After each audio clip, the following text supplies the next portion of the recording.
നമ്മളിന്ന് പോകുന്നത് Palakkad to Athirappilly waterfalls. ഞങ്ങൾ രാവിലെ 10-11 മണിയപ്പം ഞങ്ങൾ പ്ലാൻ ഇട്ടത് സ്നേഹതീരത്തേക്കാണെങ്കിലും പോണത് ഞങ്ങൾ ആതിരപ്പള്ളിക്കാണ്. കാരണം സമയത്തിൻ്റെ ഇതുകൊണ്ട് ഞങ്ങൾ നേരെ ആതിരപ്പള്ളിനെ ആക്കി. മേലെ വാഴച്ചാൽ പോയി താഴെ തിരിച്ചു വരുമ്പോൾ ആതിരപ്പള്ളി വെള്ളച്ചാട്ടം കണ്ടിട്ട് അങ്ങനെ വരാനൊരു പ്ലാൻ. ഈ കുജാനെ കടന്നിട്ട് വേണം നമ്മളപ്പുറം പോകാൻ. സംഭവം കുറേ പ്രാവശ്യം പോയിക്കണേ, പക്ഷേ ഉള്ളിൽ കയറി പുറത്തിറങ്ങുമ്പോൾ നല്ല രസമാണ്. ഇരുട്ടുന്ന് പിന്നെ വെളിച്ചെടുക്കുമ്പോൾ നല്ലൊരു വ്യൂ ആണ് കാണാൻ. അങ്ങനെ ഞങ്ങൾ യാത്ര നടത്തി. ഹൈവേന്ന് ആതിരപ്പള്ളി വാട്ടർഫാൾസിൻ്റെ റോഡിൽ തിരിഞ്ഞാൽ നല്ലൊരു വ്യൂ, പിന്നെ ഫുൾ ഫോറസ്റ്റ്, നല്ല രസമാണ് കാണാൻ. സംഭവം ഫോറസ്റ്റിന് കൂടെ അടിപൊളി റോഡ്, നല്ല രസമാണ് കാണാൻ. ഇവിടെ പോകാൻ സുഖമാണ്, അധികം തിരക്കൊന്നും ഉണ്ടാവില്ല. അവിടെ എത്തുമ്പോൾ സമയത്തെ കുറച്ച് വണ്ടികളൊക്കെ ഉണ്ടാവുള്ളൂ. പിന്നെ ഞങ്ങൾ പോകുന്ന പോലെ ഈ ഹോട്ടലിൽ കയറിയിട്ട് ചോറ് ഭക്ഷണം കഴിച്ചിട്ട് അങ്ങനെയായിട്ട് ഇറങ്ങി. നല്ല ഉള്ളിൽ പോകാൻ കേട്ടോ, നല്ല ഉള്ളിൽ പോകാണ്ട്. ഹൈവേന്ന് ഒരുപാട് ഉള്ളിൽ പോകാണ്ട്. ഒരുപാട് ആൾക്കാർ വരും ഇവിടെ. ഒരുപാട് ആൾക്കാർ ഇപ്പോൾ വെള്ളം കുറവാണെങ്കിലും ഇല്ലെങ്കിൽ ഒരുപാട് ആൾക്കാർ ഇത് കാണാൻ വരും. നമ്മൾ അങ്ങോട്ട് പോകുമ്പോൾ ഫസ്റ്റ് ഇവിടെ വെള്ളച്ചാട്ടം കാണും. അത് കാണാനുള്ള ബ്രിഡ്ജാണ്, പക്ഷേ ഇവിടെ വെള്ളമില്ല. ഇപ്പോൾ ബ്രിഡ്ജിൻ്റെ പണി ഇപ്പോൾ കഴിഞ്ഞിട്ട് തോന്നുന്നു കയറാനൊന്നും കഴിയില്ല. ഇവിടെ ഇപ്പോൾ വെള്ളം അങ്ങനെ ഇല്ല. വെള്ളം ഇല്ലാത്തതുകൊണ്ട് പിന്നെ ആരും ഇവിടെ ആൾക്കാരില്ല. വെള്ളം ഉണ്ടാകുന്ന സംഭവം നല്ല വെള്ളം ചാടും. ഇവിടെ ഒരുപാട് ആൾക്കാർ വെയിറ്റ് ചെയ്യുന്നുണ്ടാവും. തിരക്കി കയറപ്പോൾ റോഡ് കുറച്ച് ബ്ലോക്ക് ഉണ്ടാവും.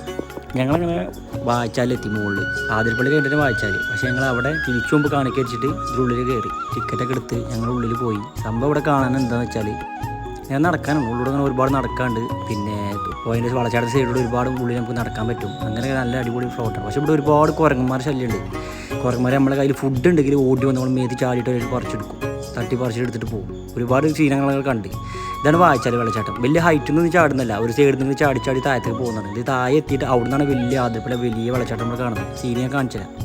ഇതാണ് ഞാൻ പറഞ്ഞത്, എവിടെ നിന്ന് നമുക്ക് കാണാം. അതേമാതിരി ഈ ലെഫ്റ്റ് സൈഡിൽ നമുക്ക് ദൂരത്ത് അങ്ങനെ ഒരുപാട് മേലേക്ക് നടക്കാൻ പറ്റും. ഇതുപോലെ ഇങ്ങനെ നടന്നു പോകും. വെള്ളച്ചാട്ടത്തിൻ്റെ സൈഡിൽ കൂടെ ഇങ്ങനെ നമുക്ക് ഒരുപാട് ദൂരം ഇങ്ങനെ നടന്നു പോകാം. കുറേ മേലെ കയറിയിട്ട് അവിടുന്ന് വെള്ളച്ചാട്ടം താഴ്ത്തി പോകും. പക്ഷേ ഇതിങ്ങനെ കൂടുതൽ വെള്ളം ഹൈറ്റിൽ നിന്ന് ചാടുന്ന, നേരത്തെ പറഞ്ഞ പോലെ ഹൈറ്റിൽ നിന്ന് ചാടുന്നില്ല. ഇതിനുള്ളിൽ കൂടെ നമുക്ക് ഇതേപോലെ ഫുട്പാത്തിൽ ഒരുപാട് ഏരിയയുണ്ട്. പല ഭാഗത്തുകൂടെ ഇങ്ങനെ നടക്കുക, കുറേ സ്ഥലത്ത് ഇരിക്കാനുണ്ട്, ഫോട്ടോസ് എടുക്കുക. അവിടെ ഒരുപാട് ആൾക്കാരുണ്ട്. ഞങ്ങൾ ആളില്ലാത്ത ഏരിയയിൽ നിന്ന് വീഡിയോസും ഫോട്ടോസും എടുത്തതാണ്. 5 മണി കഴിഞ്ഞാൽ ആതിരപ്പള്ളിയിൽ കയറ്റില്ല. അതുകൊണ്ട് ഞങ്ങൾ നേരെ എന്ത് ചെയ്ത് പുറത്തിറങ്ങി നേരെ ആതിരപ്പള്ളി കിട്ടും. അവിടെ റോഡ് സൈഡിൽ ഒരുപാട് കടകളുണ്ട്. നമുക്ക് ചെറിയ ചെറിയ സാധനങ്ങൾ വാങ്ങുമ്പോൾ അങ്ങനത്തെ ഒരുപാട് കടകളുണ്ട്. ഈ വലിയ പാറങ്ങി പോയിട്ട് വേണം താഴത്തേക്ക് നമ്മൾ എത്താൻ, ആതിരപ്പള്ളി വെള്ളച്ചാട്ടം കാണാൻ. ഈ റൈറ്റ് സൈഡ് കാണുന്നതാണ് ആതിരപ്പള്ളി വെള്ളച്ചാട്ടം. താഴത്തേക്ക് ഇറങ്ങാൻ പറ്റും, സമയമില്ലാത്തതുകൊണ്ട് താഴത്തേക്ക് പോയില്ല. ഇതാണ് നമ്മൾ ഫോട്ടോസിലും വീഡിയോസിലൊക്കെ കാണുന്നത് ആ ഷെഡ്. നമ്മുടെ വെള്ളച്ചാട്ടത്തിൻ്റെ വീഡിയോസ് ഒരുപാട് കാണുമ്പോൾ കണ്ടാൽ ഒരു ചെറിയൊരു ഷെഡ് പോലെ നിൽക്കുന്നത്, വീട് പോലെ.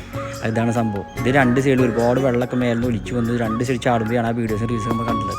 അതേപോലെ ഞങ്ങൾ ആ പാറ കയറി തിരിച്ചു പോയി. കാരണം 5 മണിക്ക് ശേഷം അവിടെ ഇറങ്ങാൻ പാടില്ല. ഞങ്ങൾ 5:05 നമുക്ക് ഓൾറെഡി ആയി. അവർ പിന്നെ കയറി പോകാൻ പറ. അങ്ങനെ ഞങ്ങൾ വന്ന വഴി ഇതേപോലെ ഇങ്ങനെ തിരിച്ച് കയറിയിട്ട് വെള്ളച്ചാട്ടത്തിൽ താഴെ പോകണമെന്നുണ്ടായിരുന്നു. പക്ഷേ അവിടെ ഷൂട്ടിങ് നടക്കുന്നുണ്ട് ഒന്നാമത്. അതുമല്ല 5 മണിക്ക് ശേഷം താഴത്തേക്ക് അവർ വിടില്ല. ഞങ്ങൾ കയറുമ്പോഴത്തേന് 5 മണി ആയിട്ടുണ്ട്. പിന്നെ അവർ 5:45 വരെ നിർത്തി. അത് കഴിയുമ്പോൾ ആൾക്കാരൊക്കെ ഓടിച്ച് പോകാൻ പറഞ്ഞു. അതും കൂടി കവർ ചെയ്യണം വിചാരിച്ചിട്ട് വന്നത്, പക്ഷെ നടന്നില്ല. പിന്നെ ഒന്നും നോക്കിയില്ല. വന്ന് ഇവർ അതേപോലെ തന്നെ വീട്ടിൽ തിരിച്ച് പോയിട്ട് തന്നെ